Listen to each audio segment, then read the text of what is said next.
showing some obscure driving. She's an absolutely beautiful, beautiful soul inside and out. Did he slap your face or what? An autopsy confirmed the remains were Gabby's. I ended her life. I thought it was merciful.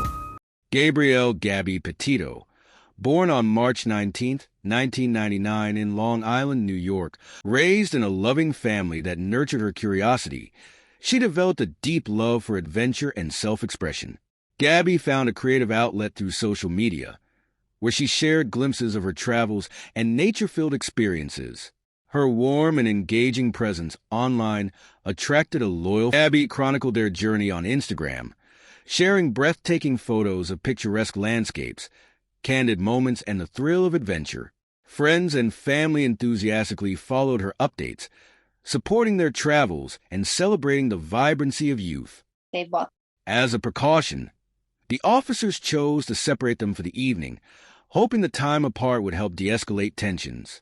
This encounter sparked growing concern among Gabby's loved ones, leading them to worry that the trip, which was supposed to be a joyful adventure, had taken a turn. Quickly captured national headlines, sparking a widespread search effort across multiple national parks.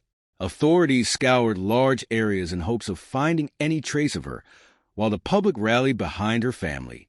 Despite the overwhelming support, as time wore on and no significant, journalists examined their social media interactions and public moments together, while the online community buzzed with theories and conjecture.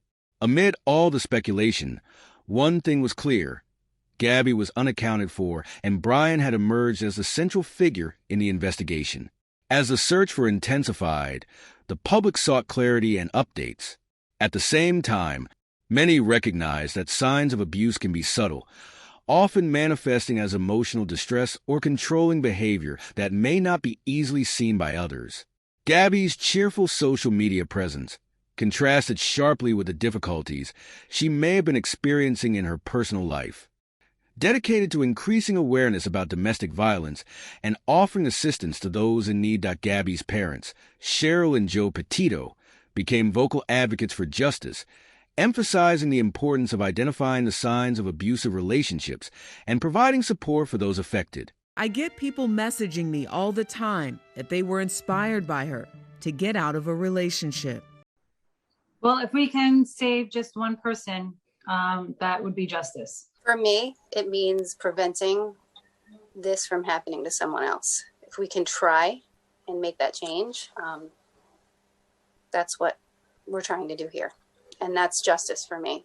The extensive media attention surrounding Gabby's case was unprecedented, shining a light on the broader issues surrounding domestic violence. Her story resonated with people far and wide. It served as a powerful reminder of how delicate life can be and the need for honest conversations about mental health, interpersonal relationships, and the support systems that should be in place. The case also raised essential questions about accountability, the duties of law enforcement, and the impact of social media on societal responses to these serious matters. In the aftermath of this tragedy, Gabby's family channeled their sorrow into advocacy, committing themselves to create impactful change. They founded the Gabby Petito Foundation to honor her legacy while providing hope and support to those who may feel alone in their struggles. Their efforts have greatly increased awareness of domestic violence and mental health challenges, inspiring many to come forward with their stories and seek help. And when we talk about the Petito case, there's this other layer, right? Their relationship, what we think is their relationship, was all over social media. We know that the thing about social media is no one ever shows their bad days. Everyone's having a great life.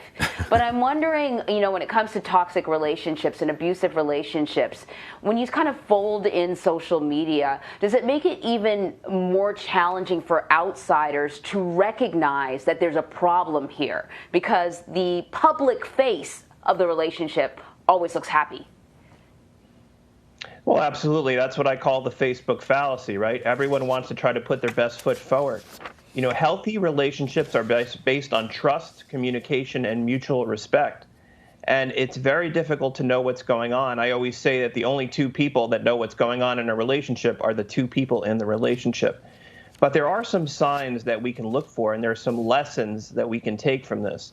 Any types of jealousy, possessiveness, being controlling, any attempts to denigrate, disparage, or degrade the person, particularly in a public setting, is concerning. Attempts to control the person, to have them withdraw from their friends, and then looking at the person. Is there changes in their weight, in their sleep, in their hygiene? All these could be potential warning signs that the person is in a toxic relationship. As time passed, the dialogue around domestic violence grew stronger. Numerous organizations began partnering to expand the support and resources available to victims and their loved ones. Gabby's story became a catalyst for heightened awareness, helping to establish a community where individuals could openly discuss their experiences and seek help without the worry of stigma. Gabby Petito's tragic story has become a pivotal part of the national conversation about domestic violence.